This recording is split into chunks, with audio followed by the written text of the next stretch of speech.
निशा दुनिया की सबसे अच्छी जलपरी है क्योंकि वह जिस चीज पर कलम चलाती वह चीज पल भर में जिंदा हो जाती थी और उसके जिंदा होते ही वो पेड़ के पत्तों से उसके लिए सुंदर वस्त्र भी बनाती थी जिससे मिट्टी के वह लोग बड़े खुश हो जाते हैं। तभी निशा ने सोचा अब क्यों ना वो बहुत सारे मिट्टियों में जान डालेगी, इसलिए उसने पेड़ की हर मिट्टियों में जान डालने का फैसला करती है जिससे अगले ही पल वे सभी जिंदा हो जाते हैं और अपना जीवन बिताने को वहाँ से निकल जाते हैं। मगर न जाने एक दिन किसकी नजर लग पड़ी कि अचानक उन मिट्टियों के गाँव में बादल मंडराने लगा। इस बात की खबर को गाँव वाले निशा को बताने आ जाते हैं और दया की भीख मांगने लगते हैं। निशा कहती है, गांव वालों आप बिल्कुल चिंतित मत हो, मैं उस चीज के लिए जरूर से कोई समाधान निकालती हूँ। वहीं दूसरी तरफ पता चलता है कि वह बादल मंडराने का संकेत इस मूंछ वाले मॉन्स्टर का आना था। इतने में ही जल परी निशा वहाँ आ पहुँची। वह गांव वालों को उस पर हमला करने को कहती है और साथ ही वह खुद भी एक डोर के सहारे उसे नीचे मार गिराती है जिससे मॉन्स्टर अगले ही पल वहाँ से रफा दफा होने को लगता है। मगर उससे पहले ही जल परी ने अपने 50 लाख के जादुई डोर से उसे बाहर निकाल लेती है और तलवार से उसका संहार कर देती है। तभी वह मॉन्स्टर को पूरी तरह से खत्म करने के लिए एक जादू टोना करने लगती है। लेकिन फिर एक बार मॉन्स्टर के रूप में कुछ बतख लोगों ने हमला बोल दिया। यह देखते ही जलपरी ने आग की भट्टी पकड़ी और उसके दोस्त कछुए के साथ पूरे गांव वालों ने उस पर अटैक करना शुरू कर दिया। अब क्योंकि उसे दुनिया के सभी राक्षसों को पूरी तरह से खत्म करना था, इसलिए उसका दोस्त कछुआ और निशा दोनों मिलकर जादू टोना की मदद से उस कार्यक्रम को सफल बना लेते हैं और गाँव वालों के खातिर निशा खुद अपने आप को दाव में लगा देती है जिससे उनकी दुनिया दानव रहित दुनिया बन।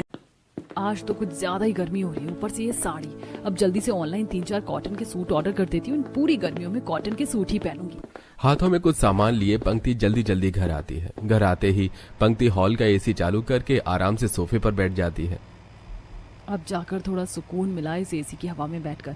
रवीना, रवीना, जरा एक गिलास पानी ले आओ, बहुत प्यास लग रही है। ये लो पंक्ति, ये क्या तुम नॉर्मल पानी लेकर आई हो? अरे मैं बाहर से आई हूँ, जरा ठंडा पानी तो लेकर आती। लेकिन गर्मी में बाहर से आती ठंडा पानी नहीं पीते हैं। अरे यार तुम क्यों बार बार मुझे ज्ञान देने लग जाती हो? प्लीज ठंडा पानी लेकर आओ ना। रवीना किचन से ठंडा पानी लेकर आती है और पंक्ति को देती है जिसे पीकर पंक्ति रिलैक्स होती है। पंक्ति शहर की पली बड़ी लड़की थी तो वहीं रवीना गाँव की, जिसके चलते रवीना को हर छोटे बड़ी चीजों का हमेशा काफी ख्याल लगता था। तो वहीं पंक्ति थोड़ी लापरवाह थी। समय गुजरता है और अब गर्मी काफी ज्यादा बढ़ चुकी थी। रवीना बहू, आज तो तूने खाने में काफी बनाया है। तो रही शिमला मिर्च, पत्ता गोभी की सब्जी और आज चावल भी काफी सारे बनाए तूने। गर्मी के मौसम ने ही तो तुरई, शिमला, खीरा गर्मी में ही फायदा करती है। पता है इसमें भरपूर मात्रा में पानी होता है और गर्मियों में तो अक्सर शरीर में पानी की कमी हो ही जाती है। उसे पूरी करने के लिए हम तो हमेशा इसी तरह की सब्जियां खाते हैं। पंक्ति बहू, तू हर बार गेट की तरफ क्या देख रही है? चल खाना शुरू कर। मैं ये सब नहीं खाऊंगी, मैंने अपने लिए अलग से गर्मियों का खाना ऑर्डर किया है। अब जब तक गर्मियां रहेंगी तो मैं तो वही खाऊंगी। पंक्ति इतनी बोल ही रही थी कि तभी घर की डोरबेल बजती है। पंक्ति जल्दी से दरवाजा खोलती है और डिलीवरी बॉय से अपना पार्सल लेकर वापस डाइनिंग टेबल पर आ जाती है और अपना ऑर्डर किया हुआ ग्रीन सैलेड खाने लगती है। अगर तुम्हें सलाद ही खाना था तो मुझे बता देती, बाहर से मंगवाने की क्या जरूरत थी? और ये तो दिखने में भी काफी महंगा लग रहा है। कितने का मंगवाया तुमने? ये सिर्फ 400 रुपए का है और ये कोई ऐसा वैसा सैलेड नहीं। इसके अंदर latest, broccoli, cherry, tomato, Spanish और भी कई तरह की वेजेस हैं जो गर्मियों में हमारी हेल्थ के लिए बहुत अच्छी होती हैं। ये सब तो मंडी में भी मिल जाता है। तू मुझे बता देती, शाम को मैं आते हुए ले आती। जो चीज घर में बन सकती है उसके लिए फिजूल खर्चा क्यों करना? कहाँ तक सही है? सबकी बात सुनकर भी पंक्ति अपनी सलाद खाती है और साथ में जूस पीती है। गर्मी के शुरू होते ही गांव से आई रवीना गर्मी में खाए जाने वाले काफी सारे ठंडे ठंडे पकवान बनाती है। जब से गर्मियां शुरू हुई हैं कुछ भी ठंडा पीने के लिए नहीं बनाया। मैं एक काम करती हूँ, आज सबके लिए सत्तू का शरबत और आम पन्ना बना देती हूँ। इन शहरी लोगों ने तो ऐसी चीज पी नहीं होगी। जब गांव का आम पन्ना और सत्तू का शरबत पियेंगे ना तो इन्हें गर्मी से असली राहत मिलेगी। रवीना अपने गांव के तरीके से सबके लिए सत्तू का शरबत और आम पन्ना बनाती है जिसे पीकर उसके ससुराल वालों को काफी ज्यादा अच्छा लगता है। मैंने तो आज तक सिर्फ सत्तू के शरबत के बारे में सुना था, पहली बार पी रहा हूँ। ये काफी ज्यादा टेस्टी है। मैं जब अपनी नानी के गांव जाया करती थी तो वो मेरे लिए हमेशा आम पन्ना बनाती थी। आज मुझे रवीना बहू ने अपनी नानी के हाथ के आम पन्ने की याद दिला दी। बहू, अब जब तक गर्मी है तब तक तू हर रोज हमारे लिए आम पन्ना और ये सत्तू का शरबत बनाना, ठीक है? रवीना भी अपनी ससुराल वालों के साथ बैठकर गर्मियों में इस ठंडे ठंडे शरबत को एंजॉय करती है। तभी पंक्ति बाहर से ढेर सारी समर ड्रिंक्स की बोतल और साथ में एक ब्लैक वाटर बॉटल लेकर आती है जिसे देख। अरे पंक्ति बहू, ये तू इतनी सारी जूस की बोतल क्यों लेकर आई है और ये तेरे हाथ में काले पानी की बोतल क्या करी है? ऐसा लग रहा है जैसे इसके अंदर नाले का पानी भरा है। माँ जी, ये सारे जूस आउट ऑफ इंडिया के हैं और काफी ज्यादा टेस्टी और रिफ्रेशिंग हैं। समर्स में इनकी काफी डिमांड चल रही है और ये कोई गंदा पानी नहीं है, बल्कि ये तो है ब्लैक वाटर। लेकिन पंक्ति, तुम्हें ब्लैक वाटर लेने की क्या जरूरत थी? जानती हो ना ये कितना महंगा आता है। कम से कम एक बोतल 1500 से 2000 रुपए के बीच में होती है। ब्लैक वाटर हमारे मेटाबॉलिज्म सिस्टम को काफी अच्छा रखता है और बॉडी को डिटॉक्स भी करती है। लेकिन सिर्फ पाचन क्रिया को सही करने के लिए तुमने इतने पैसे खर्च कर दिए? अरे ये बोतल तो एक बार में ही खत्म हो जाएगी।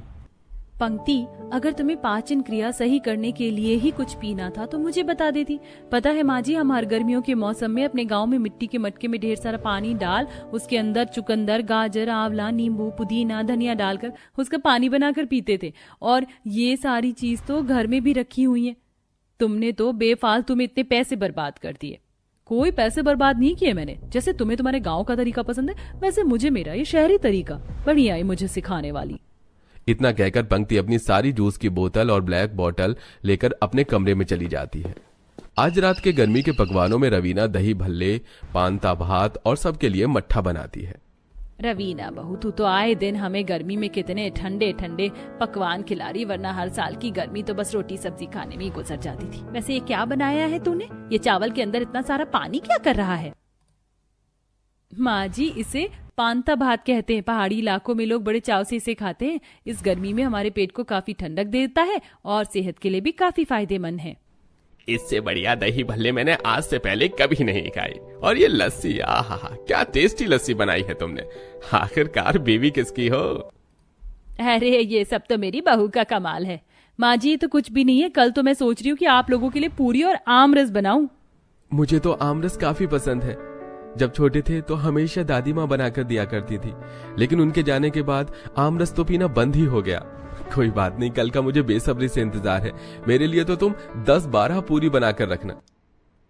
गांव की रहने वाली रवीना घर में ही मौजूद चीजों से अपने ससुराल वालों के लिए आए दिन कई तरह के ठंडे ठंडे पकवान बनाती। कभी दही की सब्जी, तो कभी मट्ठा, तो कभी ठंडे ठंडे शरबत। वहीं दूसरी तरफ शहर की पंक्ति गर्मी में ठंडे पकवान तो खाती, लेकिन पैसे भी खूब उड़ाती। अच्छा हुआ मैं फ्रूट्स लेने के लिए इस मॉल के अंदर आ गई, वरना बाहर इतनी धूप में खड़े होकर ठेले वाले से फ्रूट्स लेने पड़ते। यहाँ देखो मॉल में सारे फल कितने ज्यादा फ्रेश है और तो और कितने साफ सुथरे भी हैं। रवीना कम से कम 3 से 4 हजार रुपए खर्च करके मॉल से आम, स्ट्रॉबेरी, कीवी, तरबूज और पपीता जैसे फल, जिन्हें गर्मी में काफी खाया जाता है, उन्हें लेकर घर आती है।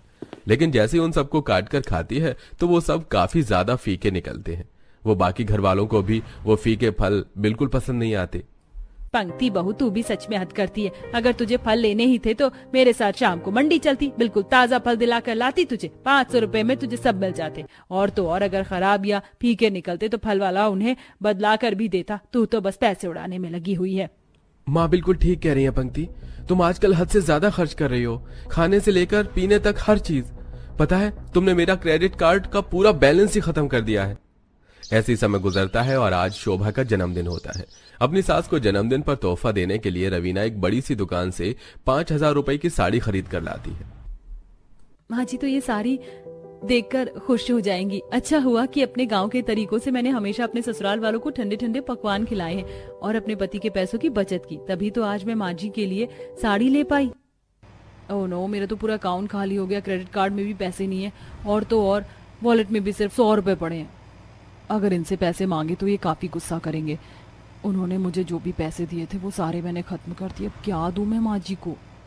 शोभा के दोनों बेटे रात में बाहर से केक लेकर आते हैं और अब शोभा सबके साथ मिलकर केक काटती है। केक काटने के बाद रवीना अपनी सास को अपनी लाई हुई साड़ी देती है, जिसे देख शोभा काफी खुश होती है। ये तो वही साड़ी है जो मैंने दिन में दुकान में देखी थी, लेकिन थोड़ी महंगी होने की वजह से मैं खरीद नहीं पाई थी। तो मेरी पसंद का कितना ख्याल रखती है। मुझे तेरा तोहफा बहुत पसंद आया। माँ जी, मेरे पास आपको देने के लिए कुछ भी नहीं है। सॉरी, मेरे सारे पैसे खत्म हो गए। इसमें माफी मांगने की क्या बात है? तुम सब मेरे साथ हो, यही काफी है मेरे लिए। मुझे कोई तोहफे नहीं चाहिए, लेकिन हाँ, इससे तुझे एक बात तो समझ आ गई होगी कि बचत करना कितना जरूरी है। तू हर दिन बाहर के खाने पीने में कितने पैसे उड़ाती थी। यहाँ तो बात सिर्फ मेरे तोहफे की थी, लेकिन अगर कल को किसी जरूरी चीज में तुझे पैसों की जरूरत आ पड़ी तो फिर तू क्या करेगी? हाँ पंक्ति, जो चीज हमें घर में आसानी से मिल सकती है, हम बना सकते हैं, तो उसके लिए क्यों फिजूल खर्ची करना? ये तब अच्छा लगता है जब हमें कोई चीज बनानी ना आती हो या उसे बनाना काफी मुश्किल हो। आप लोग ठीक कह रहे हैं, मैं पैसे खर्च करके इतनी चीज लाती थी और एक भी चीज काम की नहीं निकली। सच कहूं तो उस दिन का खाया वो सैलेड मुझे बिल्कुल पसंद नहीं आया। वो ब्लैक वाटर भी बिल्कुल आम पानी की तरह था। और उस दिन मेरी वो महंगी वाली आइसक्रीम के सामने तो रवीना की बनाई हुई कुल्फी ज्यादा टेस्टी लग रही थी। और वो सारे फल भी बेकार निकले। अब से मैं भी बचत करूंगी। पंक्ति की बात सुनकर घर में सभी लोग काफी खुश होते हैं, जिसके बाद अब पंक्ति भी रवीना की तरह ही घर में गर्मियों में ढेर सारे तरीके के ठंडे ठंडे पकवान बनाती है और जितनी हो सके उतनी अपने पैसों की बचत भी करती है।